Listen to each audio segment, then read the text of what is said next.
कैसे हो बच्चों? घर पे रह रहे हो क्यों? और स्टे होम का पालन कर रहे हो? आपको लगातार वीडियोस मिल रहे हैं, पढ़ रहे हो ना उन लोग उनको आप? कई बार मैं देख रहा हूँ उसमें कि जो रीडिंग करने वाले बच्चे हैं उनकी संख्या उतनी नहीं है। सब पढ़ रहे हैं। आप ये सोचते होंगे कि चलो ऑनलाइन सिस्टम हो गया, पर इसमें गुरुजी को क्या पता चलेगा, सर को क्या पता चलेगा? अरे भाई, हम लोग तो आपसे लगातार जुड़े हुए हैं। और इस जो ऑनलाइन क्लासेज है उनको न आप हल्के में ले सकते हैं न हम हल्के में ले सकते हैं, क्योंकि पता नहीं ये यात्रा कितनी लंबी चले। तो ढालिए भी अपने आप को। जो वीडियो डाला गया है, टीचर्स पढ़ा रहे हैं, उनको अच्छे से समझने की कोशिश कीजिए। आपको मैंने कहा कि आपको प्रॉब्लम आ रही है, आप 5 से 7 पूछ सकते हैं। पूछते हैं क्या आप? टीचर का ओपिनियन है। मैंने आज ये अवतार जी के कमेंट्स देखे कि आपको कुछ होमवर्क दिया होगा, तो उसमें बहुत कम बच्चों ने रिप्लाई दिया है। ऐसा मत करो। आप लोग पूरी तरह से मेंटली प्रिपेयर्ड हो जाओ, क्योंकि अब इस सांचे में आप सोचिए, आप तो यंग जनरेशन है, और यंग जनरेशन होने के कारण से आप लोग तो इसके अभ्यस्त भी हो सकते हैं। हम लोग जो 30 साल से ऑफलाइन टीचिंग में काम कर रहे हैं, वो भी कोशिश कर रहे हैं कि हम भी आपसे ऑनलाइन क्लासेस के माध्यम से जुड़े। आपको मैं केमिस्ट्री के कुछ वीडियोस डाल रहा हूँ, वो मेरे नहीं बने हुए हालांकि, लेकिन चूंकि भी अपने एक एक मिनट की कीमत रहती है।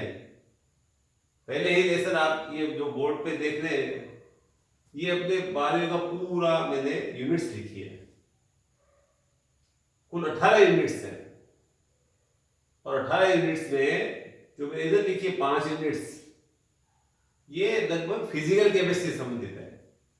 1 से लेकर 5 ठोस अवस्था जो आपका लेसन चल रहा है, उसके बाद विलयन, विद्युत रसायन, रासायनिक बलगतिकी, पृष्ठीय रसायन। इधर मैंने 4 यूनिट लिखी है। तत्वों के निष्कर्ष का सिद्धांत, जो अपने पूरे सिलेबस में सबसे कम जिसका आ रहा है, तो 2 ही नंबर का इसका वेटेज है पाठ का। पी ब्लॉक आप लोगों ने पढ़ा होगा 11वीं क्लास में भी, उसमें आवर्त सारणी आती है, पीरियोडिक टेबल, जो बहुत ही इंपॉर्टेंट, हर सब्जेक्ट हर स्टूडेंट्स को आने बहुत जरूरी है। उसमें आप लोगों ने एस ब्लॉक पूरा चैप्टर पढ़ा। पी ब्लॉक आपके 11th में भी था, तो आपके दिमाग में आएगा कि सर ये दोबारा कैसे आ गया, पी ब्लॉक तो हमने 11वीं में पढ़ लिया, 12वीं में कैसे आ गया? आपको पता होगा आवर्त सारणी में जो कुल 18 वर्ग हैं, उनको अपन 4 ब्लॉक्स में बांटते हैं, एस पी डी एफ। आपके जो 11th में था, निश्चित रूप से वही पी ब्लॉक है, लेकिन उसमें 13वें और 14वें वर्ग के तत्व थे। जो आपको पता पी ब्लॉक कहां से है? एस ब्लॉक है पहला और दूसरा वर्ग, और पी ब्लॉक है 13 से 18, जो आवर्त सारणी में सबसे दाईं और लास्ट उस साइड में है, वो पी ब्लॉक है। 13 से 18 वाले जो वर्ग हैं, उनमें 13वां और 14वां ध्यान में आएगा। आपको नाम पढ़ा आप लोगों ने 13वें वर्ग के लिए बोरोन परिवार। उस बोरोन परिवार में आपने तत्वों के नाम याद किए होंगे। उसमें बोरोन है, एल्यूमिनियम है, गैलियम है, इंडियम है, थेलियम है। और 14 वर्ग जो बहुत इंपॉर्टेंट वर्ग है, आपको पता कार्बन परिवार है। वो कार्बन वैसे भी आपको पता है कि एक बहुत इंपॉर्टेंट तत्व है, जो इधर जो आप लोगों ने पढ़ा कि केकुले ने बताया कि कार्बन की 4 संयोजकताएं होती है। वो 4 सहज बंध बना सकता है, वो एकल बंध, द्विबंध, त्रिबंध बना सकता है। और सबसे बहुत ही जो इंपॉर्टेंट उसका गुण है, वो है उसमें श्रृंखलन बनाने की प्रवृत्ति। और श्रृंखलन बनाने की प्रवृत्ति जिस तत्व में ज्यादा होती है, निश्चित रूप से वो ज्यादा यौगिक बनाने में सक्षम होता है। और इसी कारण से कार्बन चक्रीय यौगिक बनाता है, चक्रीय यौगिक बनाता है। जो खैर पूरा टॉपिक है उसको विस्तार से पढ़ेंगे बाद में, चर्चा चलती रहेगी अपनी। लेकिन जो आपने पढ़ा 11th में 14वें वर्ग में कौन कौन से तत्व थे उसको एक बार दोबारा आप रिकॉल कीजिए। कार्बन था, ठीक नीचे आप देखिए सिलिकॉन, उसके ठीक नीचे जर्मेनियम, उसके ठीक नीचे टिन और सबसे नीचे लेड। ये आपको क्रम से याद होना चाहिए, कार्बन, सिलिकॉन, जर्मेनियम, टिन और लेड। और आपको एटॉमिक नंबर भी याद होने चाहिए। कार्बन का 6 है, 8 जोड़ी उसमें फिर, तो सिलिकॉन कितना आ गया 14। फिर आप जर्मेनियम जो है उसका कितना आएगा 32, फिर 50, फिर 82। ये एक फिक्स पैटर्न है और वो डिपेंड करता है जो आप लोगों ने पढ़ा है आवर्त तत्व कितने होते हैं। पहले आवर्त में 2 तत्व होते हैं, है ना। तो सबसे लघु, सबसे छोटा है वो अति लघु आवर्त बोलते हैं उसको। 2 तत्व उसमें, तो हाइड्रोजन, हीलियम। और दूसरे और तीसरे आवर्त में 8 तत्व है, लघु आवर्त कहलाते हैं। चौथे और पांचवें में 18 तत्व है, दीर्घ आवर्त है। छठे में 32 है, अति दीर्घ है। 7वां वो बताया पूर्ण आवर्त है। तो कोई भी आपको वर्ग जब याद करना हो, पहले तत्व क्रम से याद करें, उसके बाद उनका परमाणु क्रमांक याद करना, तो मैं आपको पैटर्न बताऊंगा, बड़ा सरल हो जाता है। तो जो आपने 2 वर्ग पढ़ लिए 13वां और 14वां, इसका मतलब ये है कि जो 13 से 18 वर्ग के तत्व पी ब्लॉक में हैं, तो 12th के अंदर आपके बाकी 4 वर्ग आएंगे, 15वां, 16वां, 17वां और 18वां। अगला जो है डी और एफ ब्लॉक। डी ब्लॉक आपको पता है जिनको आप संक्रमण तत्व बोलते हैं, संक्रमण तत्व। और एफ ब्लॉक को क्या बोलेंगे, आंतरिक संक्रमण तत्व है। जो आवर्तसारणी में अलग से दिए गए हैं 28 तत्व, वो तो आपको पता है, लेंथेनाइड, रेटिनाइड, 2 श्रेणियां हैं, 14 तो इसको विस्तार से पढ़ेंगे। डी ब्लॉक और एफ ब्लॉक के तत्वों की एक विशेषता होती है कि वे उपसहसंयोगी बना सकते हैं आसानी से। अन्य तत्वों की तुलना में कैपेसिटी ज्यादा है, क्यों है उसको विस्तार से पढ़ेंगे, वो आएगा आपका उपसहसंयोगी में। ये एक तरह से इनऑर्गेनिक पोर्शन है आपकी, ये फिजिकल केमिस्ट्री का पोर्शन है, ये इनऑर्गेनिक है। लेकिन आप देख रहे पूरे सिस्टम को कि इसमें सबसे ज्यादा जो वेटेज मिला है वो आपकी अपने जो तीसरी ब्रांच है, इसमें organic chemistry plus applied chemistry. जैसे दैनिक जीवन रसायन लास्ट लेसन आ रहा है, वो अप्लाइड केमिस्ट्री से संबंधित है। त्रिविम रसायन लगभग अप्लाइड केमिस्ट्री में आता है। इसके अलावा हेलोजन व्युत्पन्न, ऑक्सीजन, आपको पता है कि क्रियात्मक समूह की बात जब आप करते हैं तो ऑक्सीजन वाले तो बहुत ध्यान है आपको। OH हो गया, आप कहते हैं एल्कोहल है सर, COR आ गया एस्टर है सर, COH है अम्ल है, एल्डिहाइड है, कीटोन है, इन सब में क्या रहा है OR है। तो ये काफी यौगिक हो गई, ईथर 20 में आता है। तो आपके 2 पोर्शन है ऑक्सीजन युक्त किया, जो पार्ट फर्स्ट और सेकंड।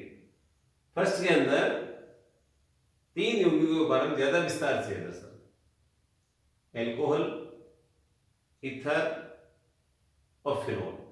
इन 3 के बारे में ये 11th जो यूनिट है वो कवर करेगी। 12वीं यूनिट है उसमें भी 3 यौगिक खास तौर से लिए गए हैं, एल्डिहाइड, कीटोन। आपको पता है एल्डिहाइड कीटोन को अपन कार्बोनिल यौगिक बोलते हैं। एल्डिहाइड, कीटोन और कार्बोक्सिलिक अम्ल, 3 यौगिक इसमें आएंगे खास तौर से, एल्डिहाइड, कीटोन, कार्बोक्सिलिक अम्ल।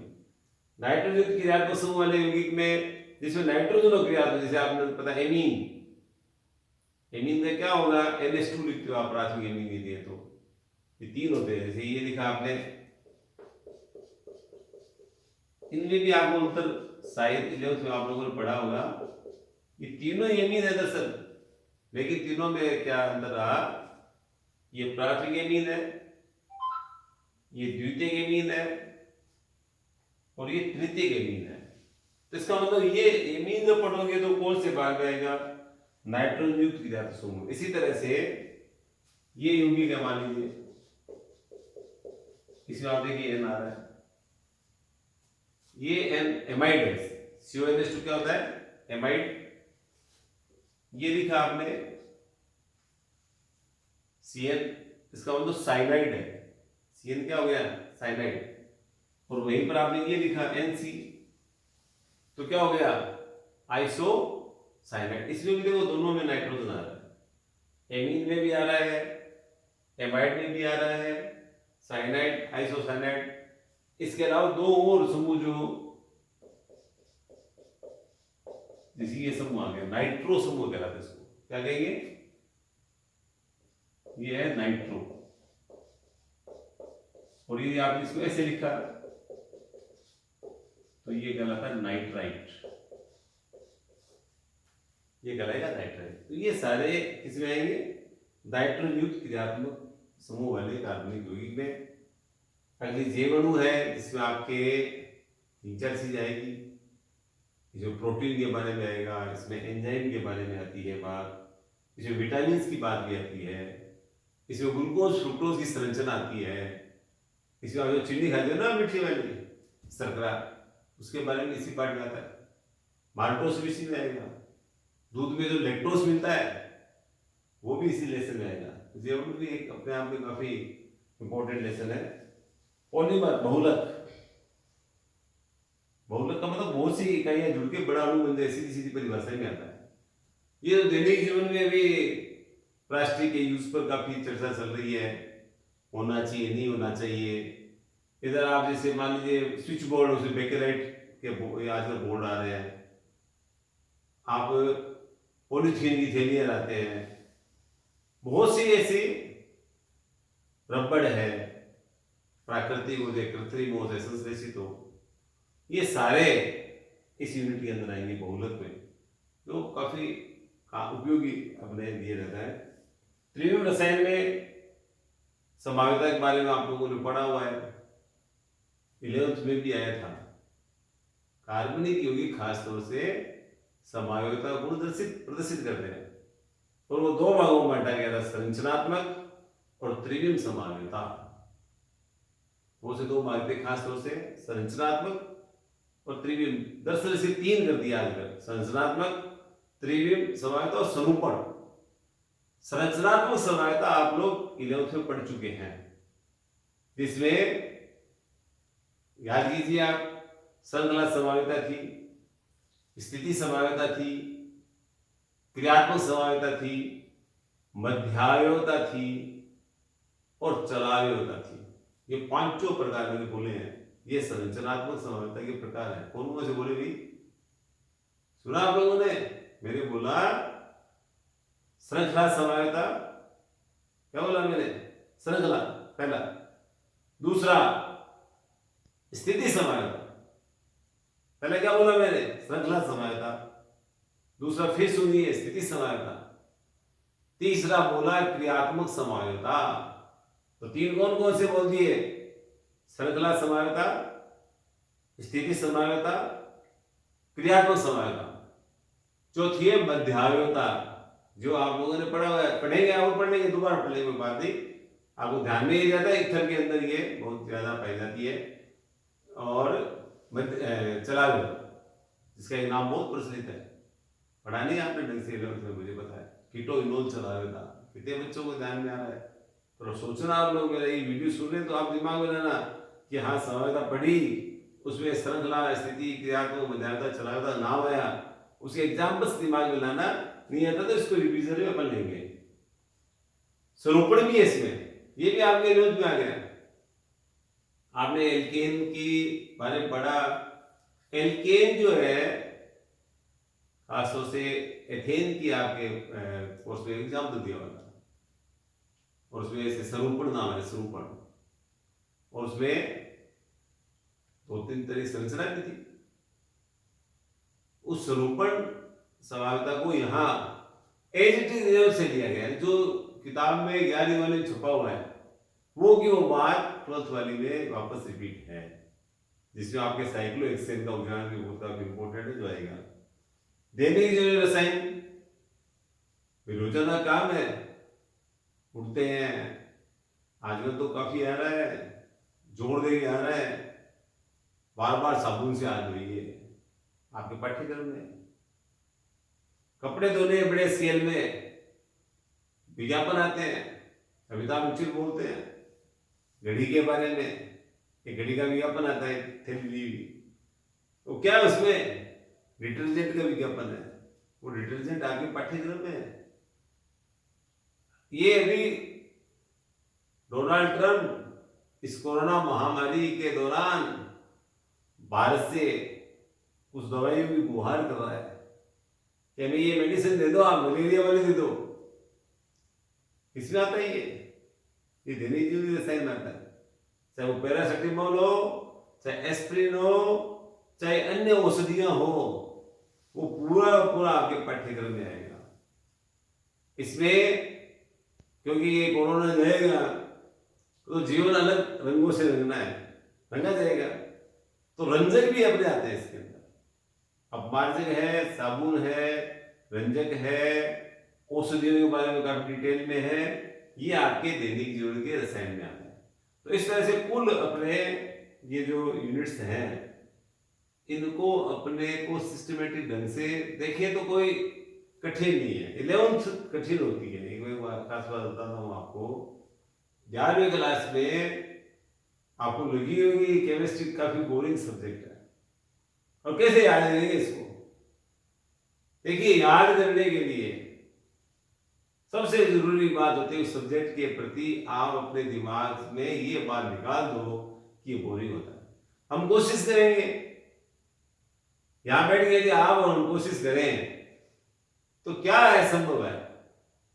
वो चीजें हम बार बार दोहराएंगे, बार बार एक एक बात को बोलेंगे।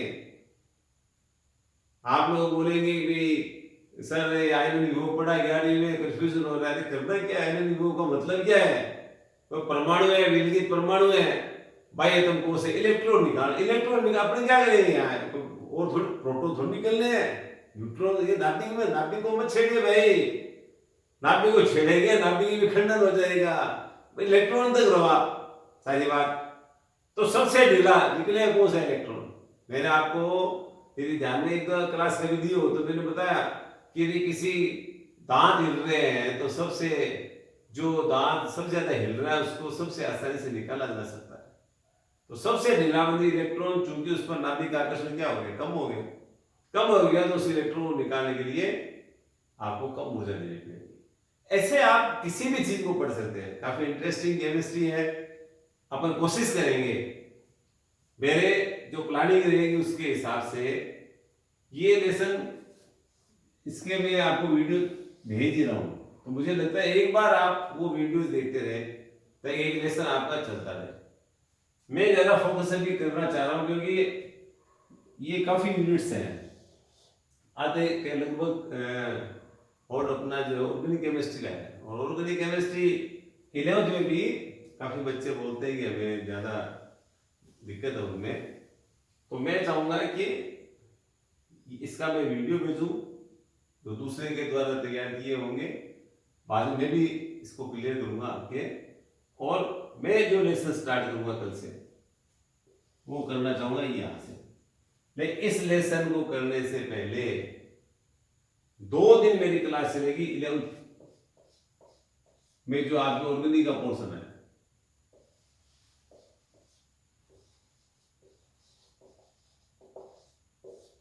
क्योंकि जब तक बेस आपका मजबूत नहीं होगा आपको आगे समझने में दिक्कत आएगी। तो आप लोग, आपके पास 11वीं किताब है, पहला काम आपको ये करना है कि आप घर पे लेसन की तैयारी करें, क्योंकि मैं चलते वीडियो प्रश्न भी पूछूंगा, और वीडियो आज के बाद जो पढ़ाऊंगा उसमें मैं एक डेली क्वेश्चन पूछूंगा, और उस क्वेश्चन का जवाब जो सही देगा उसके मैं 100 रुपए जमा करता जाऊंगा। सबसे पहले जो जवाब देगा वो मेरे व्हाट्सएप ग्रुप पे देना पड़ेगा। सबसे पहला सही जवाब आएगा उसके खाते में 100 रुपए जमा हो जाएंगे, और जो ही अपनी स्कूल खुलेगी जितने आपने सही क्वेश्चन बताए वो आपको प्राइज मनी दी जाएगी। तो आप आम के आम गुटली इनाम है, केमिस्ट्री सीखिए, पढ़िए और इनाम भी जीतिए। इसलिए आप 11th की करिए। दूसरी बात, 12th की यदि आपके पास बुक्स नहीं है तो आपको पता होगा कहाँ से डाउनलोड करनी है। बोर्ड की साइट से कर सकते हैं, कई साइट से, वरना कल मैं दोबारा बता दूंगा। आप बुक्स को डाउनलोड जरूर कर लीजिए। देखिए बिना बुक्स पढ़ाई होना काफी कठिन है। तो हम क्या करेंगे, जैसे मान लीजिए एक आगे और फायदा हो जाएगा कि ज्यादा जो लिखना पड़ता था आज तक क्लासों के अंदर, उससे भी थोड़ा छुटकारा दिलाएंगे हम लोग। ये लेसन जैसे चल रहा है आप उसको पढ़ो, फिर जो अपनी क्लास के नोट्स है, मेरी वाली क्लास के, वे नोट्स में आपको इस ग्रुप में सेंड कर दूंगा। आप जब भी लॉकडाउन खुल जाए उसके बाद उसका प्रिंट आउट निकाल लें और आपके पास नोट्स तैयार हो जाएंगे। तो आज पहला दिन, पहली क्लास ये स्टार्ट हो गया, शुभारंभ हो गया। मैं चाहूंगा कि आप ये जो लॉकडाउन है उसको अद्भुत बनाए और अपने पास जो समय बचा है 1 जुलाई से पहले का, क्योंकि देखिए दोस्तों सही स्थिति बताता हूं मैं कि मुझे अभी भी नहीं लग रहा है कि 1 जुलाई से पहले स्कूल शुरू होगी। ये 1 जुलाई में जल्दी बोल रहा हूं, इसलिए अपने आप को इस सांचे में ढालिए। आपके कोई ऐसे मित्र हैं जो कहीं और भी पढ़ रहे हो, वो चाहते हैं कि हम फायदा उठाएं, अपनी जो YouTube चैनल है आदर्श सरदार साहब नाम से, उस आदर्श सरदार साहब चैनल को सब्सक्राइब कीजिए। उस क्या होगा उससे, उसमें आपको और भी वीडियो डालूंगा मैं, खासकर जो कंपटीशन वाले हैं वो डायरेक्ट डालेंगे उसके अंदर। उस चैनल में 10th का 12th का स्टडी मटेरियल डाल रहे हैं। साथ ही आपके लिए अच्छी खबर ये है कि रोजाना एक वीडियो मेरा 11वीं के सिलेबस का होगा। जो पूरा सिलेबस जो 11th का है वो 30 जून से पहले वीडियो के रूप में मैं डालने जा रहा हूं। तो आप उसको भी वहां YouTube चैनल जो अपने स्कूल वाला है वहां पर आप रोजाना सर्च कर सकते हैं। अन्य जो मित्र आप लोगों के हैं उनको भी बताएं।